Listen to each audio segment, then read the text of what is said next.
नमस्कार, मी Pragya Mhetre, Sangli media communication व माय TV चॅनलमध्ये आपणा सर्वांचं सहर्ष स्वागत. प्रेक्षको, संवाद माझा या कार्यक्रमामध्ये आपलं परत एकदा हार्दिक स्वागत आहे. आणि आपण संवाद माझा या कार्यक्रमामध्ये अनेक विषयांवरती चर्चा केली. त्यानंतर आज आपल्या या समाजामध्ये अनेक विषय आहेत की ज्या विषयांची आपल्याला ओझरती माहिती असेल, कोण अभ्यासक असतील त्यांना बरीचशीच माहिती असेल, परंतु अजूनही बरीचशीच माहिती आपल्याला मिळाली नसेल किंवा असेलही.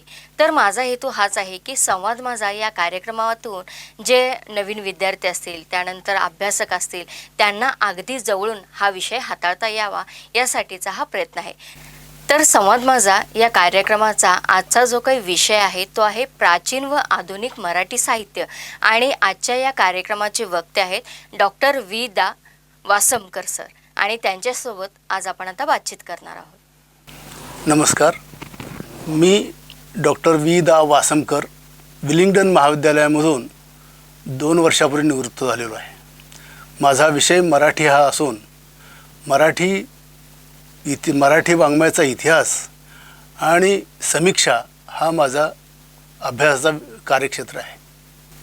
नमस्कार, मी प्रज्ञा म्हेत्रे, सांगली मीडिया कम्युनिकेशन व माय टीव्ही चॅनलमध्ये संवाद माझा या कार्यक्रमामध्ये सर आपलं सहर्ष स्वागत करते.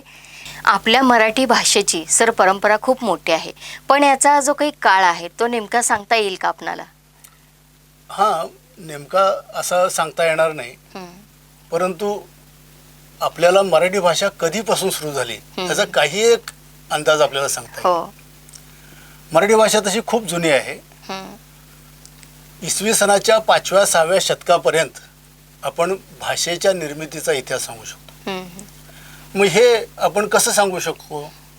तर त्यासाठी आपल्याला 3 गोष्टी पाहाव्या लागतात. एक म्हणजे शिलालेख.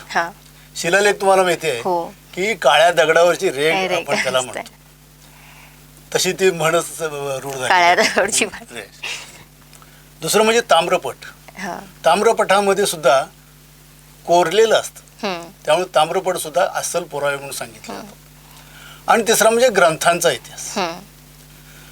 त्यामध्ये ग्रंथ निर्मिती कधी होत असते भाषेत एखाद्या, तर ती भाषा वापरात येऊन सर्व समाजामध्ये रूढ झाली, तिला व्याकरण तयार झालं की मग भाषेमध्ये ग्रंथ निर्माण व्हायला लागतात. म्हणून पहिला जो पुरावा सांगायला लागतो तो म्हणजे शिलालेख. तर मराठीचा शिलालेख पहिले कुठले कुठले आहेत? तर गोमटेश्वर, श्रवणबेळगोळ इथलं गोमटेश्वराची मूर्ती जी आहे तिथला पहिला शिलालेख आहे असं पूर्वी सांगितलं जात असे. त्या तुम्हाला माहिती आहे, ती गोमटेश्वराची मूर्ती पाहिली असेल तुम्ही तर तुमच्या लक्षात येईल की त्या मूर्तीच्या पायाखाली, पायाच्या दरम्यान 3 भाषेमध्ये त्या मूर्तीचं काम कुणी केलं हे लिहून ठेवलेलं आहे. मराठी, कन्नड आणि तमिळ या भाषेमध्ये ते शिलालेख कोरलेले आहेत. त्यातला मराठीतला शिलालेख जो आहे तो श्री चावुंडराये करवियले असा तो लिखित वाक्य आहे. ते पहिलं मराठीतलं लिखित वाक्य असं म्हणून सांगितलं जाईल. परंतु नंतरच्या काळात पुन्हा शोध सुरू झाले आणि त्यामध्ये त्याच्याही आधी एक शिलालेख सापडला. कुडलसंगम जिल्हा दक्षिण सोलापूरमध्ये हे गाव आहे आणि तिथं एक शिलालेख सापडलेला आहे. त्याचा शक्य आहे 940, म्हणजे त्यामध्ये जर 78 वर्ष मिसळली तर इसवी सन 1018 हे ते साल येतं. आणि त्यावरचा जो शिलालेख आहे ते वाक्य असं आहे: वाची तो विजय होई वा. आणि आता आपण सांगितलं की श्रवणबेळगोळचा शिलालेख तो इसवी सन 1116-17 मधला आहे, म्हणजे शके 1038-39 मधला आहे. पूर्वी त्याचा शके इसवी सन सांगितलं जाईल ते 981, पण नंतरच्या शोधानुसार तो नंतरच्या काळातला आहे हे सिद्ध झालं. या कुडलसंगमच्या शिलालेखापेक्षाही जुना शिलालेख नंतरच्या काळात सापडलेला आहे. तो रायगड जिल्ह्यामध्ये आक्षी नावाचं गाव आहे, तिथं हा शिलालेख आहे. त्याच्याबद्दल मागं वर्तमानपत्रात बऱ्याच वेळेला आलेलं होतं. तर त्यातला शिलालेख जो आहे तो मराठीतला पहिला शिलालेख म्हणून आज ओळखला जातो. त्याच्यावरचे जे लिखित वाक्य जे आहे ते लिखित वाक्य असं आहे: जगी शुष संतु स्वस्ति ओम पश्चिम समुद्राधिपती श्री कोंकणा चक्रीवर्ती श्री केशीदेवराय महाप्रधान भैर्जू शेणुयु तसीमनी काले प्रवर्तमने सकु संवतु 934 प्रभावी संवत्सरे तथा अधिको दिने शुक्रे बोलू भुईजवे तथा बोडणा तथा 9 कुवली अधोर्यू प्रधानु महल लक्ष्मीची आण लुनया कचली ज. म्हणजे इथं ही भाषा जी आहे ती पूर्णपणाने मराठीतली असली असं आहे आणि देवनागरी लिपीमध्ये तो शिलालेख आहे आणि तो शके 934चा आहे असं त्यावर स्पष्ट लिहिलेलं आहे. म्हणजे तो श्रवणबेळगोळ आणि कुडल संगमच्याही आधीचा शिलालेख आहे. म्हणून आता मग हे 11वं शतक, इसवी सनाचं 11व्या शतकामध्ये हा शिलालेख सापडलेला आहे. तर मराठी भाषा इथं तरी सुरू झाली नक्कीच सांगता येतं, पण त्याच्याही आधी आपल्याला मराठी भाषेचा धागा पोचवता येतो तो म्हणजे 5व्या-6व्या शतकापर्यंत पोचवता येतो.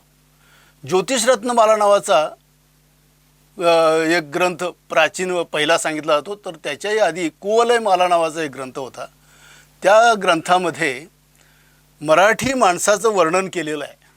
ते वर्णन असं आहे बा: दडमडह सामलंगे सहिरे अहिमाण कलहशिलेयच दिण्णले गहिल्ले उल्लविरे तथ मरहट्टे. म्हणजे महाराष्ट्राचं आणि मराठी माणसाचं वर्णन या ह्याच्यामध्ये आहे. मी काय आहे, मी धष्टपुष्ट अंगाचे, सावळ्या रंगाचे, अगदी अभिमानी असलेले, भांडखोर, कलहशिले म्हणजे भांडखोर असलेले आणि दिले घेतले म्हणणारे ते मरहट्टे होत. म्हणजे हा 5व्या-6व्या शतकापर्यंत आपल्याला मराठी भाषेचा काळ नेऊन पोचवता येतो. आता सर, प्राचीन मराठी साहित्याची जी काही सुरुवात आहे ती कधी झाली आणि त्याचं स्वरूप काय होतं? प्राचीन मराठी साहित्याची सुरुवात आता म्हटल्याप्रमाणे इसवी सनाच्या 12व्या शतकामध्ये झाली असा एक म्हणता येईल. मराठी भाषेतला पहिला लिखित ग्रंथ म्हणून मुकुंदराज यांचा विवेक सिंधू हा सांगितला जातो. पण त्याची भाषा थोडीशी अर्वाचीन वाटते, त्यामुळं त्या ग्रंथाच्या प्रथमतेबद्दल जरा शंका आहे. मग लीळाचरित्र हा ग्रंथ मराठीतला पहिला लिखित ग्रंथ म्हणून आता मान्य झालेला आहे. आणि त्यामध्ये वैशिष्ट्य दुसरं असं की हा ग्रंथ पहिलाच असून गद्य ग्रंथ आहे. कोणत्याही भाषेच्या सुरुवातीच्या काळात पद्य ग्रंथांनी सुरुवात होत असते, परंतु मराठीत हा लीळाचरित्र ग्रंथ गद्याच्या स्वरूपामध्ये आलेला आहे, हे विशेष आहे. आणि त्यानंतर महानुभाव संप्रदायाचं साहित्य जे आहे त्यामध्ये लीळाचरित्र, स्मृतिस्थळ, गोविंद प्रभूचरित्र, सह्याद्री वर्णन, त्यांचे साती ग्रंथ हे प्रारंभीच्या काळातले ग्रंथ सांगितले जातात. सर, वारकरी संप्रदाय आणि त्याचं तत्वज्ञान आजही लोकप्रिय आहे, याबद्दल आमच्या प्रेक्षकांना तुम्ही काय सांगाल? चांगला प्रश्न विचारला तुम्ही. की महानुभाव संप्रदाय हा पहिला संप्रदाय सांगितला जातो आणि याच्याही आधी नाथ संप्रदाय होता. परंतु वारकरी संप्रदायाची स्थापना ज्ञानेश्वरांनी केली आणि त्यांचे गुरु होते निवृत्तीनाथ, हे नाथपंथी. परंतु वारकरी संप्रदायाचा जी तत्त्व आहेत ही तत्त्व सर्वसामान्य माणसांना पटणारी आहेत.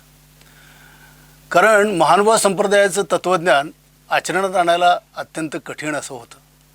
आणि नंतर तो महानुभाव संप्रदाय कूट भाषेमध्ये लिहिला जाऊ लागला आणि त्यामुळं महानुभाव संप्रदायाचं साहित्य बराच काळ लोकांच्यापासून दूर होतं. तसं वारकरी संप्रदायात झालं नाही. वारकरी संप्रदायाचे आचार विचार जे आहेत किंवा त्यांची तत्त्वज्ञान जे आहे ते सर्वसामान्य माणसांना पटणारं आहे. महानुभाव संप्रदायाचं तत्त्वज्ञान थोडंसं अवैदिक परंपरेचं होतं आणि त्याच्या पार्श्वभूमीवर वारकरी संप्रदायाचं तत्त्वज्ञान जे आहे ते वैदिक संप्रदायाला जवळ असणार आहे. त्यामुळं वारकरी संप्रदाय लोकप्रिय झाला आणि या संप्रदायाला ज्ञानेश्वरांच्यापासून ज्ञानेश्वर, नामदेव, एकनाथ, तुकाराम, जनाबाई, चोखामेळा, बंका महार, गोरा कुंभार अशा सर्व वर्णातील संत या संप्रदायामध्ये विठ्ठलाची भक्ती करत होते आणि त्यांचं जे तत्त्वज्ञान होतं ते सर्वसामान्यांना जवळ करणारं होतं.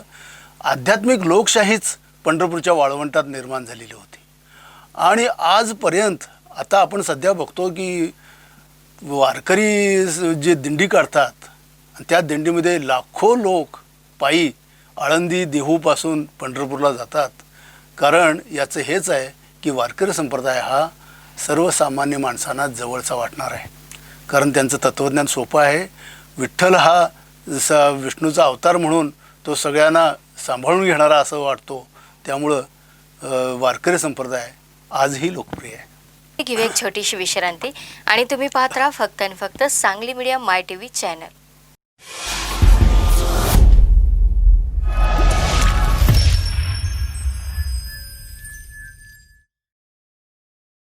सांगली मीडिया कम्युनिकेशन प्रस्तुत माय टीव्ही घेऊन आली एक आगळी वेगळी स्पर्धा. श्लोक पाठांतर, कुराणे पाक की तिलावत पाठांतर आणि कथाकथन स्पर्धा. या स्पर्धेमध्ये आलेले सगळे व्हिडिओज सोमवार दिनांक 7 सप्टेंबर पासून संध्याकाळी 6 वाजता तुम्हाला बघायला मिळतील. आपल्या मित्रमैत्रिणींना टीव्हीवर बघण्याची संधी घालवू नका. हे व्हिडिओज बघण्यासाठी तुम्ही बघत राहा माय टीव्ही चॅनल.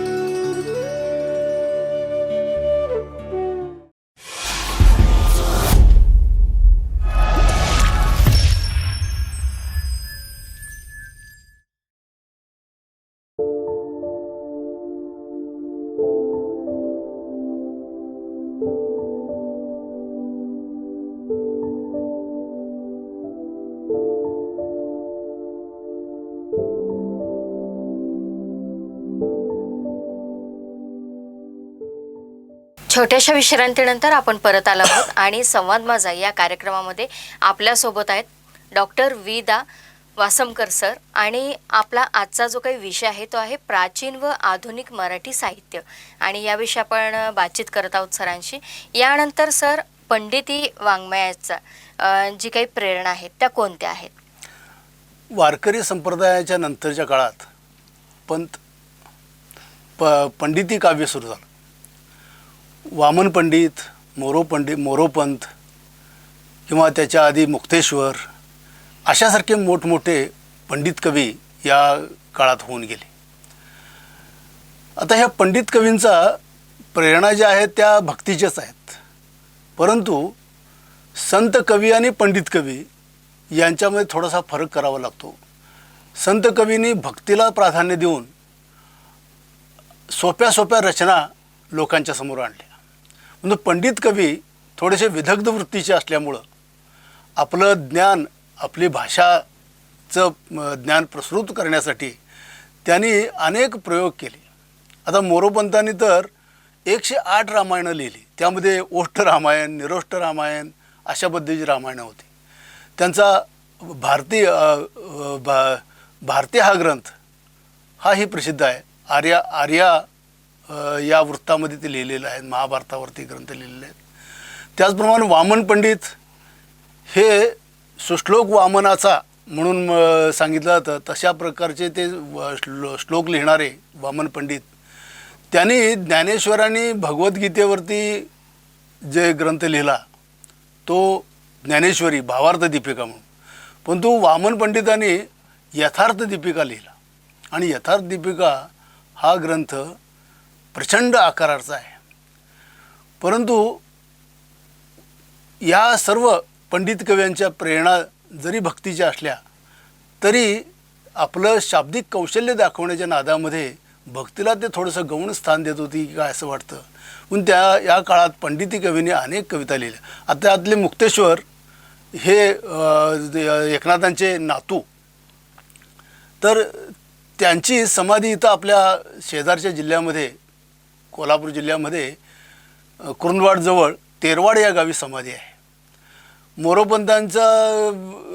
मोरोपंत हे बारामतीमधल्या बाबूजी नाईक यांच्या घरी त्यांच्या घरातल्या स्त्रियांना ग्रंथ पुराण वाचन करून दाखवायचे आणि त्यांचीही समाधी इथं पन्हाळ्यावरती आहे.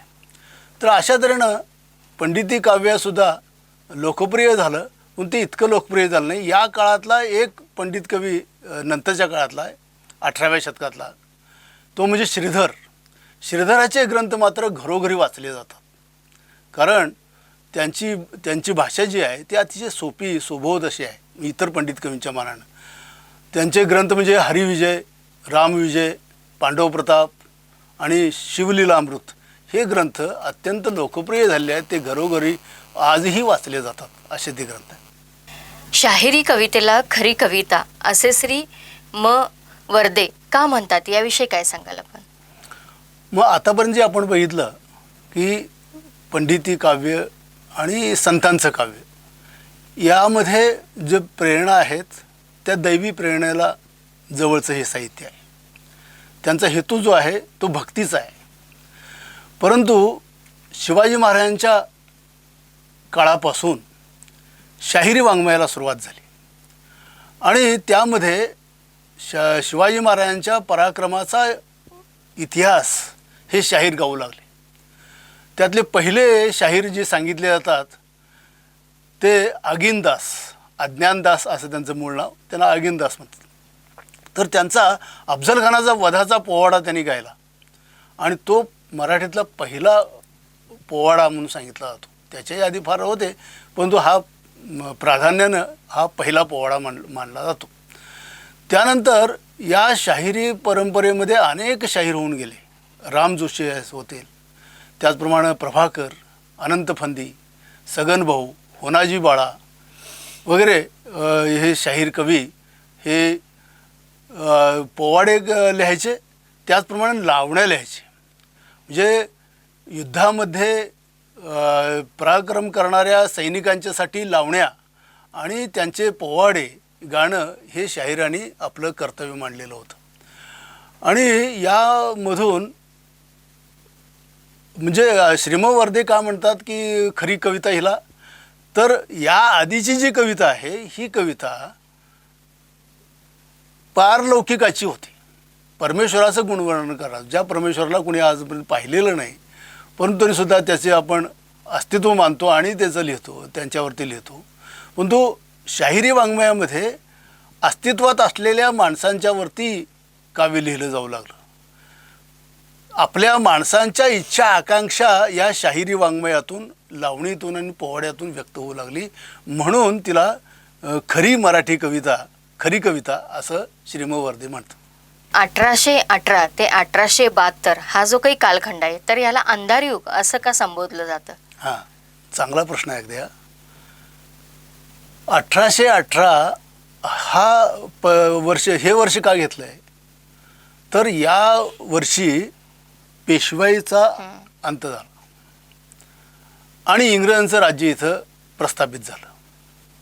म्हणजे आपण पारतंत्र्यात गेलो आणि पारतंत्र्यात असलेल्या माणसाला कुठल्याही प्रकारचं स्वातंत्र्य नसतं हे आपलं ओघानं आलंच. आपली आधीची जी दृष्टी होती ती पारलौकिकाची होती आणि शाहिरी वाङ्मयामुळं थोडंफार लौकिकात येत होतो आपण. परंतु इंग्रजांच्या आगमनामुळं आपल्याला त्यांचं सगळं ते खरं वाटायला लागलं. कसं असतं की जीत जे लोक असतात, जीत म्हणजे पराभूत झालेली, आणि जेते जे असतात, हे जेते आपली संस्कृती जितांच्यावरती लादत असतात आणि त्यामुळं त्या पराभूत लोकांच्या मनामध्ये जेत्यांचंच सगळं खरं असं वाटायला लागतं. हे जगामध्ये सगळीकडेच चालतं. म्हणून इंग्रजी अंमल सुरू झाल्यापासून इंग्रजी साहित्याचाही प्रसार व्हायला लागला आणि तो महाराष्ट्रामध्ये प्रचंड प्रमाणात वाढलेला होता. परंतु मग नवनिर्मिती करताना जे लेखक आहेत यांना काय लिहावं हे कळत नव्हतं. म्हणजे पारलौकिकाची कविता लिहावी का इंग्रजांच्यासारखी आपल्या आसपासच्या माणसावरती लिहावं, याच्यावरती संभ्रमात हे पडले आणि कोणत्याही प्रकारची कविता निर्मिती होईन अशी झाली, नवीन प्रकारची. म्हणजे 1818ला ते 1872 हा काळ जो आहे तो काळ, म्हणजे ह्या काळात कोणत्याही प्रकारची नवीन साहित्यकृती फारशा प्रमाणात लिहिली गेली नाही. म्हणून याला अंधारयुग म्हणतात. त्याचप्रमाणे त्याला भाषांतर युगसुद्धा म्हणतात, कारण या काळामध्ये जरी नवीन निर्मिती झाली नसली तरी इंग्रजी ग्रंथ असतील, संस्कृत ग्रंथ असतील, फ्रेंच ग्रंथ असतील यांची भाषांतरं होऊ लागली आणि ही भाषांतरं खूप प्रमाणात लिहिली जाऊ लागली.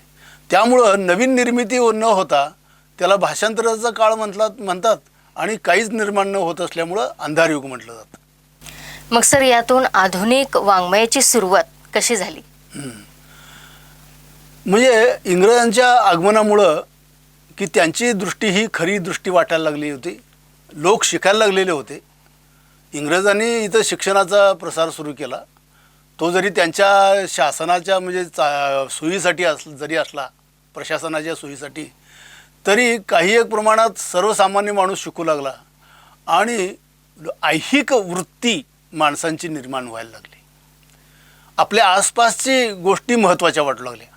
पूर्वी आपल्याला मेल्यानंतर आपलं काय होणार आणि आपल्याला मोक्ष मिळणार की नाही याबद्दलचाच विचार असायचा, आध्यात्मिक विचार असायचा. त्याऐवजी ऐहिक वृत्तीची विचारसरणी इथं रुजू लागली आणि तशा प्रकारचं साहित्य निर्माण व्हायला पाहिजे म्हणून 19व्या शतकाच्या उत्तरार्धामध्ये म्हणजे 1872 पासून याचा काळ सांगितला जातो. अशा प्रकारची लेखन सुरू झालं. याचं पहिलं उदाहरण म्हणून आपल्याला विष्णूशास्त्री चिपळूणकरांचं उदाहरण घ्यावं लागतं. त्यांची निबंधमाला मराठीत आली 1872 ते 1874 या काळात आणि आधुनिक वाङ्मयाची सुरुवात झाली. कारण विष्णूशास्त्री चिपळूणकरांनी ही दृष्टी दिली. ते स्वतःला मराठीचा शिवाजी ते म्हणत असत आणि हा मी इंग्रजीचं वाघिणी असलेल्या इंग्रजीचं दूध प्यालेलं आहे, पण तुम्ही मराठीचा शिवाजी आहे असं म्हणून नवीन प्रकारची वाङ्मयाला प्रेरणा त्यांच्या साहित्यामुळे निर्माण व्हायला लागल्या. मग याच काळात कविता, याच काळात कथा, याच काळात कादंबरी यासारखे वाङ्मय प्रकार नव्यानं सुरू झाले. कादंबरी हा आपल्याकडं नव्हता वाङ्मय प्रकार, परंतु तो या काळात सुरू झाला. कविता आपल्याकडं होती पण तो जुन्या पद्धतीची होती, ती नव्या पद्धतीची कविता याच सुरू झाली आणि याचं सगळं श्रेय जातं ते म्हणजे केशवसूतांना. केशवसूत म्हणजे मराठीतले पहिले आधुनिक कवी मानले जातात. कृष्णाजी केशव दामले हे त्यांचं पूर्ण नाव. केशवसूत असं ते स्वतःला टोपण नाव धारण करत असत. त्यांची कविता ही आधुनिक कविता मानली जाते का, तर सर्वसामान्य माणसांचं जीवनचित्रण ते त्यात आणू लागले. ही जे आजपर्यंत येत नव्हतं. सामान्य माणसाला त्यांनी नायक केलं या कवितेमध्ये. त्यांची एक कविता अशीच आहे की रांगोळी घालणाऱ्या मुलीस पाहून त्यांनी कविता लिहिली आणि आपण काहीतरी नवीन सांगतो आहोत, नवीन पद्धतीचं आपलं प्रतिभा आविष्कृत करतो आहोत हे प्रत्येक कवितेमध्ये त्यांनी सांगितले. आम्ही कोण नावाची कविता, आम्ही कोण म्हणून काय पुसती, आम्ही असू लाडके, देवाचे दिले जगत हे आम्हास खेळावाया, अशी कवींची प्रशंसा त्यांनी केली, चांगल्या कवींची. त्याचप्रमाणे नवीन काहीतरी म्हणजे स्फूर्तीसारखी त्यांची कविता आहे. त्या कवितेमध्ये आपण नवीन शोध घेत आहोत असं सांगितलेलं आहे. किंवा तुतारीसारखी त्यांची कविता जी आहे ती तुतारी कविता अत्यंत लोकप्रिय झालेली. या तुतारीमधून परिवर्तन आपल्याला करायचं आहे, समाज परिवर्तन करायचं आहे हे त्यांनी सांगितलं. म्हणजे अशासारखे अनेक महत्त्वाचे बदल त्यांच्या कवितेपासून सुरू झाले म्हणून त्यांना आधुनिक कविता म्हणतात. आणि त्यांचा संप्रदाय निर्माण झाला केशवसूतांचा आणि त्या केशवसूतांच्या संप्रदायामध्ये बालकवी राम गणेश गडकरी उर्फ गोविंदाग्रज, अनिल किंवा नंतरच्या काळातले रविकिरण मंडळातले कवी हे सगळे कवी निर्माण झाले आणि म्हणून त्यांचा संप्रदाय निर्माण झाला असं मानलं जातं. सर खरंच म्हणजे एवढे पुरातन आपलं साहित्य आहे आणि त्याची माहिती तुम्ही आमच्या प्रेक्षकांना खूप छान पद्धतीने देत आहात की बऱ्याच जणांना ही माहिती सुद्धा नसेल कदाचित. आता आपल्या या साहित्याच्या अध्यापकांना त्यानंतर अभ्यासकांना आपण काय सांगाल? एकंदरीत मराठी वाङ्मयाचा इतिहास जो आहे तो आपल्याला सर्वांना माहीत असणं गरजेचं आहे. कारण आजच्या काळात जी कविता निर्माण होते त्याची पार्श्वभूमी काय आहे, कोणत्या पार्श्वभूमीवर आजच्या कवितेचं स्थान आपल्याला दाखवता येतं, यासाठी वाङ्मयाचा इतिहास आपल्याला माहीत असणं आवश्यक आहे. त्यामध्ये प्राचीन वाङ्मयाचा इतिहास असेल आणि आधुनिक वाङ्मयाचा इतिहास. आणि आपण आता पण बघितलं होतं की केशवसूत हे मराठीतले पहिले आधुनिक कवी आहेत. त्यानंतर त्यांचा संप्रदाय निर्माण झाला आणि त्यानंतर त्याला नवीन वळण लावलं ते मर्ढेकरांच्या काळात. त्यांना नवकवी, मर्ढेकरांना नवकवी म्हणतात. कारण नवकवी का म्हणतात हे सांगायचं झालं तर आता पुष्कळ आपल्याला सांगता येतं, पण तो वेळ तितका आपल्याजवळ नाही आहे. परंतु एक दोन वाक्यात सांगायचं झालं तर त्यांनी माणसाचा वरती प्रचंड प्रेम असणारे हे मर्ढेकर होते आणि माणसाचा विनाश ते पाहत होते आणि त्याला यंत्रयुग जबाबदार आहे असं त्यांना वाटत असे. आणि त्यामुळं यंत्रयुगाच्या आक्रमणाची त्यांनी कविता लिहिली आणि त्यामध्ये नवीन नवीन त्यांनी प्रयोग केले. घनश्याम सुंदरा श्रीधरा अरुणोदय झाला ही भूपाळी त्यांनी घनश्याम सुंदरा श्रीधरा गिरणोदय झाला अशी नवीन रूपात सादर केली. कारण कामगारावरचं ती कविता होती आणि त्यांचा परिणाम होऊन नंतरच्या काळातल्या तशा प्रकारच्या कविता व्हायला लागली, पण त्यांचा संप्रदाय काही निर्माण झाला नाही. त्यानंतर दलित कवितेची मोठा इतिहास आपल्याकडं आहे. आज मात्र दलित कविता ही रोडावलेल्यासारखी दिसते, परंतु आजच्या काळात अनेक कवी हे लिहित आहेत, चांगले कविता लिहित आहेत, चांगले कविता आपल्याला ऐकायला मिळतात त्यांच्याकडून. त्याचप्रमाणे कादंबरीसारखा वाङ्मय प्रकार आज बहराला आलेला आहे. त्याचप्रमाणे कथा, आत्मचरित्र, आत्मकथनं किंवा प्रवास वर्णनं यासारखे अनेक वाङ्मय प्रकार आज आपल्याला मोहित करत असतात. आपण त्याच्याकडे आकर्षित होतो, परंतु यासाठी आपल्याला आपला इतिहास माहिती असणं गरजेचं आहे. आणि तर इतिहास आपल्याला माहिती नसेल तर आज प्रकाशित होणारी एखादी साहित्यकृती तिचं मूल्यमापन आपल्याला करता येणार नाही. त्यासाठी म्हणून आपल्याला वाङ्मयाचा इतिहास माहीत असणे गरजेचं आहे. सर खरंच आज तुम्ही आमच्या इथं स्टुडिओमध्ये आलात आणि प्राचीन व आधुनिक मराठी साहित्य नेमकं काय आहे, त्याचा काळ काय होता, त्यानंतर नवनवीन कवी कसे उदयास आले याबद्दल माहिती खूप छान पद्धतीने आमच्या असंख्य प्रेक्षकांना दिली. त्याबद्दल मी सांगली मीडिया कम्युनिकेशन व माय TV चॅनलतर्फे खूप खूप धन्यवाद देते आणि पुढील वाटचालीसाठी आपल्याला लाख लाख शुभेच्छा सर. धन्यवाद. प्रेक्षको, आत्ताच आपण प्राचीन व आधुनिक मराठी साहित्य याबद्दल वासमकर सरांशी चर्चा केली संवाद माझा या कार्यक्रमामध्ये. तर अशाच वेगवेगळ्या विषयांना घेऊन मी येते पुढील भागामध्ये संवाद माझा या भागामध्ये आणि याचं प्रक्षेपण देण्याचं काम सांगली मीडिया कम्युनिकेशन माय TV चॅनल करतं की ज्यामध्ये आपल्याला अनेक सामाजिक शैक्षणिक विषय आपल्याला पाहायला मिळतात, तेही घरबसल्या. तेव्हा आवर्जून पहा तुमचं, आमचं आणि आपल्या सर्वांचं लाडकं चॅनल सांगली मीडिया माय TV चॅनल. तोपर्यंत नमस्कार.